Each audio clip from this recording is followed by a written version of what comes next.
Boa noite, meu nome é André Torres. Nosso grupo irá analisar a empresa Embraer para o trabalho requerido pelo professor Vinícius Martins, referente à matéria Análise das demonstrações contábeis.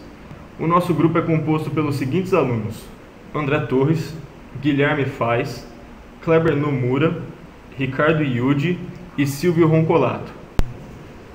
A empresa brasileira de aeronáutica, Embraer, é uma holding responsável pela fabricação de aviões militares, comerciais, executivos e agrícolas. Está listada como a terceira maior fabricante de jatos, perdendo apenas para a Boeing e Airbus. Atualmente é a maior empresa brasileira no quesito exportação, além de possuir maior número de pedidos de jatos e o que coloca como líder no mercado na categoria de 70 a 120 assentos. A empresa possui, em média, 17 mil empregados, sendo 1.000 diretos e os restantes indiretos. A sede da Embraer está localizada na cidade de São José dos Campos, além de possuir outras joint ventures. A fundação da Embraer se deu em 1969, com o desenvolvimento do primeiro avião, chamado de Bandeirante, pelo engenheiro Osiris Silva. Na década de 90, mais especificamente no ano de 1994, no governo de Itamar Franco, a economia do Brasil vivia sua pior fase, o que forçou a empresa a iniciar o processo de privatização que foi conduzido pelo então presidente, o próprio Osiris Silva, que liderou seu leilão e reestruturou toda a administração da empresa. Após a finalização de toda a parte burocrática, a empresa se tornou a mais importante companhia negociada pela Bovespa, denominada Blue Chips, que é a que mais rende a acionistas e funcionários. Atualmente, é avaliado com um patrimônio de mais de 17 bilhões em valor de mercado e possui 46% de suas ações também sendo negociadas na Bolsa de Valores de Nova York e 54% negociadas na Bovespa. Os principais produtos da Embraer estão relacionados em 4 grandes áreas, que são a aviação comercial, que atualmente a Embraer tem mais de 56 clientes no mundo todo. A aviação executiva. A experiência da Embraer em projetar aviões para autoutilização acrescenta aos jatos executivos características únicas do mercado, proporcionando aos clientes tranquilidade e alta disponibilidade das aeronaves, com manutenção simplificada. Defesa e segurança. A Embraer desempenha um papel estratégico no sistema de defesa brasileiro, tendo fornecido mais de 50% da frota da Força Aérea Brasileira. Aviação agrícola. O avião agrícola Ipanema, a Etanol, é líder de mercado, com mais de 40 anos de produção contínua. Seguem os principais diretores e alta cúpula da Embraer. Diretor-presidente Frederico Pinheiro Fleury Curado e seus vices. O gráfico nos mostra como estão divididos os principais acionistas da Embraer e a porcentagem de ações negociadas em cada bolsa. Setor. Destacamos que no setor, a Embraer não possui concorrência nacional e tem grande participação na economia nacional. Com uma receita líquida de 12 bilhões de reais, mais de 6 bilhões de dólares em 2012, passou à quarta posição mundial no setor, abaixo da principal concorrente, a canadense Bombardier, que encerrou 2012 com um faturamento de mais de 8 bilhões de dólares, da Airbus e da Boeing. Essa queda para a quarta posição foi uma decisão estratégica da empresa, que optou por reduzir a atuação no mercado de aeronaves comerciais e ampliar seu mercado na linha executiva e defesa. Essa mudança de estratégia levou a Embraer a ser em 2012 a empresa que mais cresceu, das maiores exportadoras brasileiras, 17,6% em relação a 2011. A estimativa do Banco Nacional de Desenvolvimento Econômico e Social, o BNDES, é que esse setor cresça entre 10% a 20% nos próximos 3 anos. Até 2020, serão criados 48 mil novos postos de trabalho nesse mercado, que atualmente emprega 30 mil profissionais nas 180 empresas filiadas à Associação Brasileira das Indústrias de Materiais de Defesa e Segurança. Riscos do setor. Dificuldade de mão de obra capacitada. No Brasil, são poucas as instituições que oferecem cursos na área aeroespacial. A USP está com uma vaga aberta há 7 anos porque não encontra professor de aviônica, que é toda a parte eletrônica a bordo dos aviões, e está abrindo edital de vaga no exterior para tentar preencher a posição. A universidade forma cerca de 50 engenheiros aeronáuticos por ano. Desses, 70% vão trabalhar na indústria para a qual foram formados. No ITA, dos 120 formados por ano, apenas 60% vão trabalhar no setor. Os demais vão para consultorias e mercado financeiro, atraídos por salários mais altos.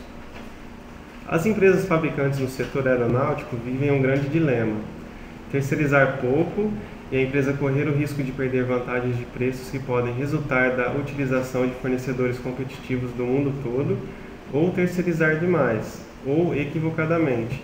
E aí a qualidade e gestão do conhecimento são penalizados. A expectativa era de que os fornecedores fizessem o mesmo trabalho que as fabricantes. Porém, houve uma percepção pelo mercado de que equipar uma nave cheia de peças, algo que não representava problema algum, na verdade é um grande desafio.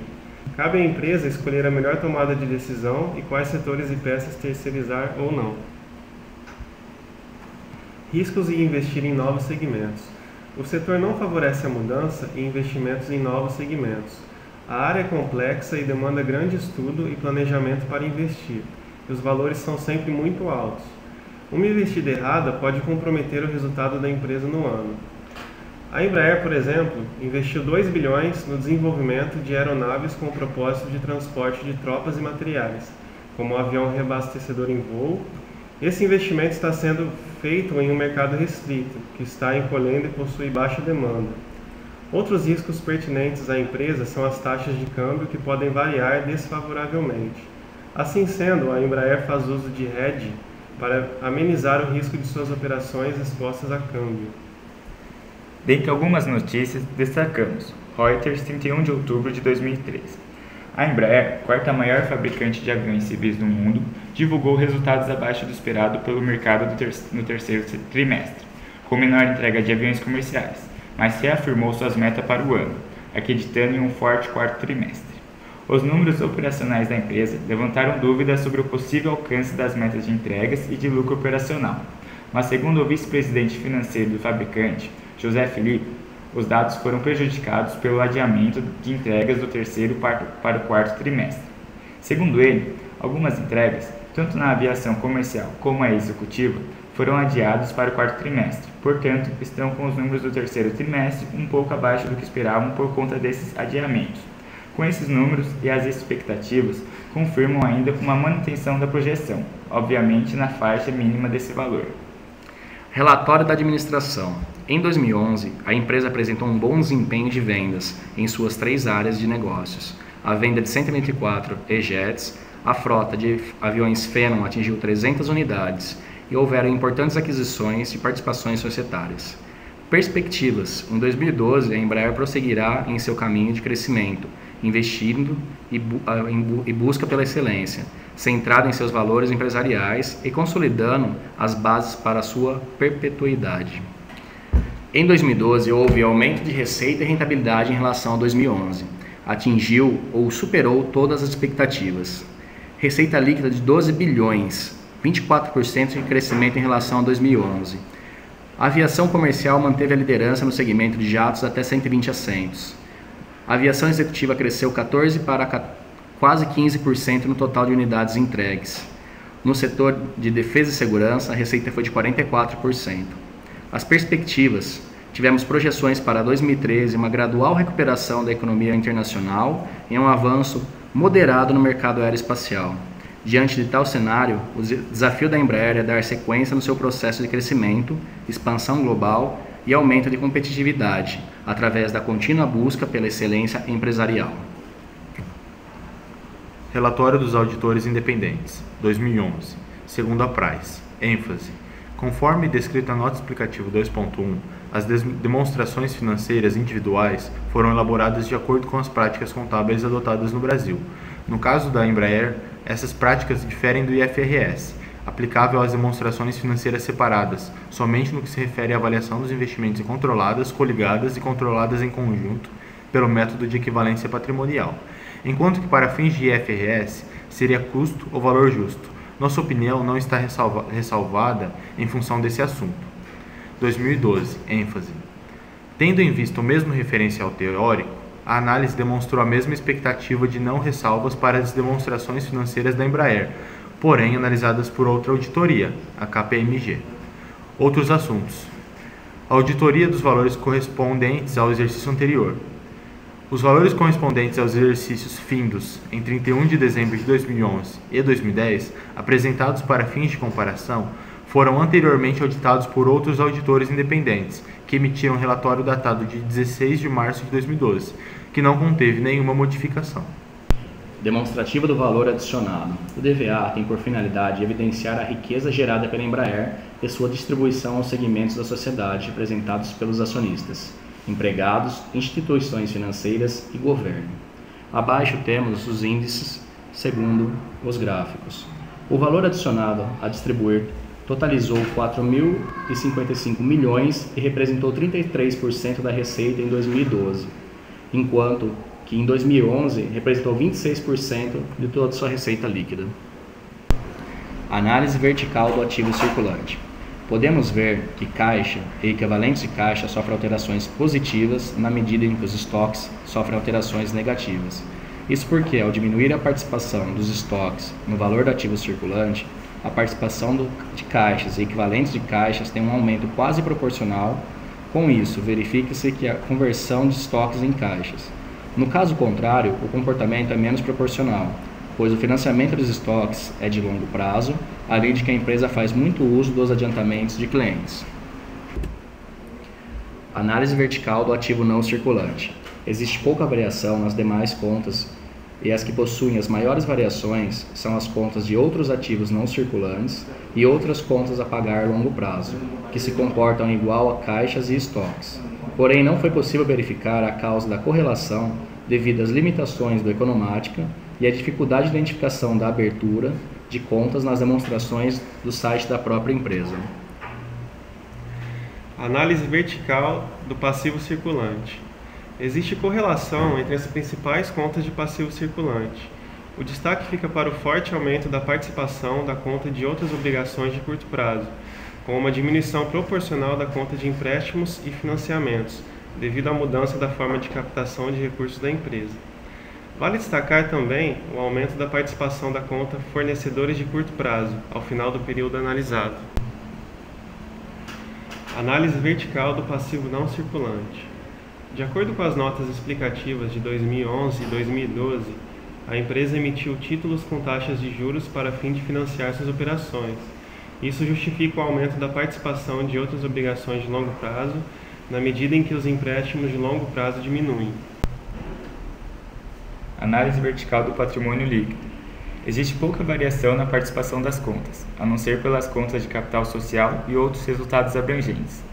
Isso se deve pela variação cambial, que é a contrapartida da variação das contas de patrimônio líquido. Como o capital social permanece o mesmo por todo o período, ele reflete a diferença da variação cambial contida na conta de outros resultados abrangentes. Sendo assim, toda a alteração do patrimônio líquido tem reflexo nas contas citadas. Análise vertical da demonstração do resultado. O destaque fica para o lucro antes do imposto de renda do último trimestre de 2011, que destoou das demais contas pelo fato da empresa ter incorrido em um valor alto de outras despesas operacionais, que compreendem principalmente garantias financeiras, devido ao cenário dos clientes concordatários. Estrutura patrimonial. Análise do passivo circulante mais o exigível a longo prazo sobre o patrimônio líquido.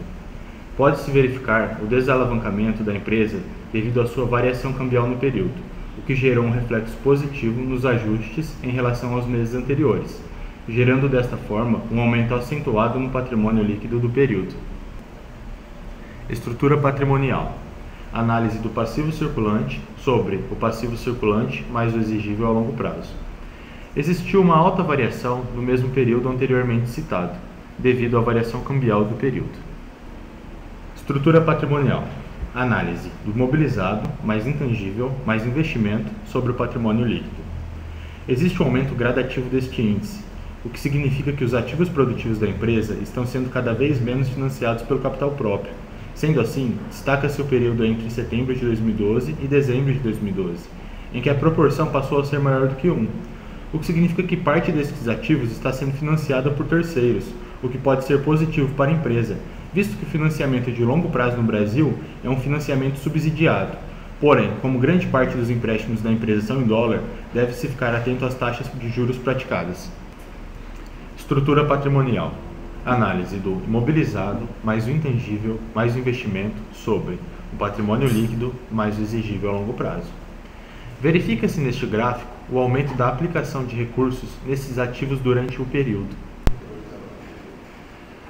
Análise de liquidez.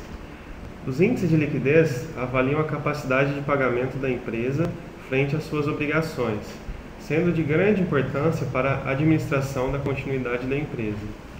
As variações desses índices devem ser motivos de estudo para os gestores. Liquidez geral.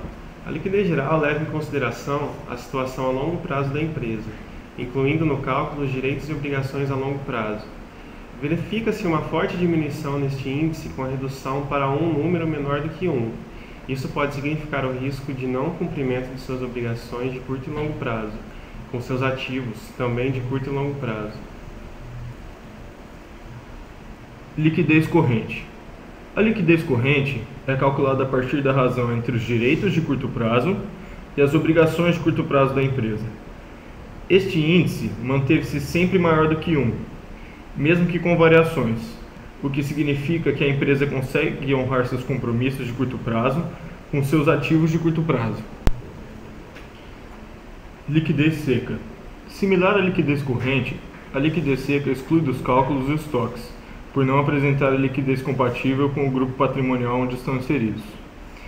Este índice chegou a ficar menor do que 1, porém estabilizou-se maior do que 1 ao final do período, o que significa que, mesmo sem seus estoques, a empresa consegue financiar suas operações de curto prazo com seus ativos de curto prazo. Liquidez imediata. A liquidez imediata é um índice conservador. Considera apenas caixa, saldos bancários e aplicações financeiras de liquidez imediata para quitar suas obrigações. A empresa não consegue honrar com seus compromissos de curto prazo com as disponibilidades, o que não é muito comum mesmo, pois tende-se a manter pouco dinheiro em caixa nesse mercado. Sendo assim, este índice não é tão alarmante. NIG, a necessidade de investimento em giro, revela o montante de recursos financeiros que a empresa necessita para financiar seus itens operacionais. A NIG da Boeing é maior do que a da Embraer, que demonstra um grande equilíbrio ao longo do período estudado, refletindo a boa gestão de capital de giro da empresa nacional. CCL. Neste índice foi possível a comparação da Embraer com uma concorrente. Mesmo com diferentes regras contábeis, comparamos a Embraer com a Boeing, outra gigante do setor com sede nos Estados Unidos. Foi escolhida uma empresa estrangeira por não existirem outras empresas do setor no país. A Embraer possui um CCL menor em números absolutos do que da Boeing, por essa ser de fato uma empresa maior. Porém, o comportamento da curva de CCL da Boeing possui um crescimento mais acentuado do que a Embraer, o que demonstra que a diferença entre os valores de ativos e passivos da Boeing cresce em uma velocidade maior do que os da Embraer, o que demonstra um maior equilíbrio da gestão de ativos da brasileira. Efeito tesoura. O efeito tesoura se dá quando a empresa financia grande parte da sua necessidade de investimento em giro com créditos de curto prazo, o que é muito arriscado para a empresa. O nome se dá devido ao comportamento do gráfico que reúne NIG e CCL. Quando existe o efeito tesoura, a necessidade de investimento em giro aumenta em maior velocidade do que o capital circulante líquido da empresa, de modo que os dois gráficos se cruzem, formando assim a tesoura. No caso da Embraer, devido à sua boa gestão de capital de giro, comentado anteriormente, não existe o efeito tesoura. A análise horizontal consiste na comparação entre os valores de uma mesma conta ou grupo de contas, em diferentes períodos. Análise horizontal do ativo circulante.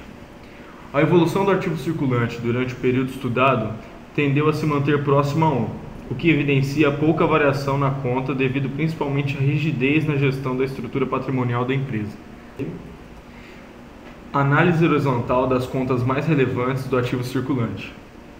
As contas de maior relevância foram selecionadas de acordo com sua participação no ativo circulante total. Todas as contas tiveram grande variação no geral, pois grande parte dessas contas são vinculadas ao dólar, sendo assim expostas à variação cambial. Mesmo sendo esse o principal motivo das variações, a conta caixa e equivalentes de caixa teve grande variação mesmo sem sofrer influência da variação cambial. Análise horizontal do ativo não circulante. O ativo não circulante da empresa possui um comportamento sazonal, com uma fuga a essa realidade no período do meio do ano de 2011, devido principalmente aumento de outras contas a receber de longo prazo e outros ativos não circulantes. Análise horizontal das contas mais relevantes de ativo não circulante. O critério de seleção das contas foi o mesmo utilizado nas contas de curto prazo. O destaque desta parte fica por conta dos clientes de longo prazo, que tiveram um grande salto no começo de 2012. Até então, essa não era uma conta de valor muito expressivo. Outra conta de grande variação é IR diferido, que possui aumento significativo no último semestre de 2011. Análise horizontal da demonstração de resultado do exercício. O grande destaque da análise horizontal da DRE é a variação semelhante das receitas e dos custos de produção da empresa. Isso se deve pela maneira como é precificada a venda dessas aeronaves. EBITDA. O EBITDA é dado pelo lucro líquido somado de imposto de renda, despesas financeiras, depreciação e subtraído de receita financeira. Por meio do cálculo deste índice, é possível verificar o desempenho da atividade fim da empresa. O EBITDA da empresa possui um desempenho crescente, mesmo apresentando leve sazonalidade, com melhores desempenhos verificados ao meio e ao final do ano. Fluxo de caixa líquido. Por meio deste cálculo, é possível verificar o fluxo de caixa líquido da empresa e dos acionistas, sendo estes índices importantes para o cálculo da remuneração de capital próprio e de acionistas, descontando os impostos. O grupo separou o desempenho ano a ano da empresa. Quer que eu fale mesmo? Abaixo temos as informações referente a 2012. Aí você não para, eu já vou mudar de slide, você já falei aqui, temos as informações do fluxo de caixa líquido de 2013 abaixo. Alavancagem financeira.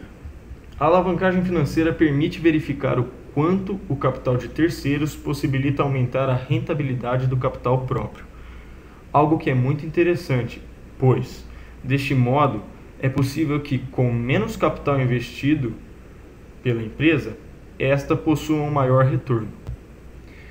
No ano de 2011, a alavancagem financeira ficou prejudicada a partir do penúltimo trimestre devido à diminuição da margem, o que foi fortemente recuperado pela diminuição do custo da dívida. Porém, mesmo com a melhora na margem no último semestre, o custo da dívida foi maior, o que ocasionou uma piora no retorno sobre o capital próprio. Alavancagem financeira do ano de 2012. A alavancagem financeira durante o ano de 2012 manteve-se positiva. Vale destacar que, mais uma vez, houve custo da dívida positivo, o que é ocasionado pela variação cambial e acabou impulsionando o retorno do capital. Alavancagem financeira do ano de 2013. No ano de 2013 existiu também custo positivo de dívida, devido à variação cambial, e grau de alavancagem financeira negativo, graças à novamente variação do segundo semestre deste ano. Necessidade de investimento em giro sobre vendas. Este índice possibilita saber quantos trimestres de vendas a empresa precisa para financiar a necessidade de investimento em giro. Mais uma vez, fizemos a comparação entre a Boeing e a Embraer. Verifica-se que a Boeing possui um melhor desempenho neste índice, pois sempre necessita de menos trimestres de vendas para financiar sua NIG. Porém, é possível vincular o menor desempenho da Embraer ao desempenho sazonal da empresa. Desempenho do valor das ações. Comparamos aqui o desempenho do valor das ações da Embraer com o Ibovespa, o índice da Bolsa de Valores de São Paulo. A Embraer apresenta uma valorização mais constante do que o índice Ibovespa, sendo assim um investimento de menor retorno do que o mercado, porém de maior grau de segurança.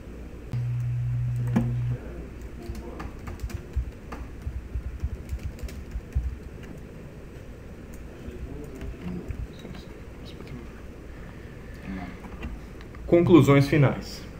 A empresa possui em seus resultados fortemente afetados pela variação cambial, bem como a variação de suas contas patrimoniais. Em linhas gerais, a empresa brasileira possui boa gestão de capital de giro e estrutura patrimonial. Alguns índices que podem nos levar a crer que a empresa corre riscos são rapidamente desmentidos por outros índices que demonstram que a situação se encontra sob controle. É possível verificar o crescimento da empresa pelos índices e demais dados expostos durante a apresentação. O retorno dos acionistas verificou-se também satisfatório em linhas gerais. Sendo assim, concluímos que a empresa se encontra com boa saúde financeira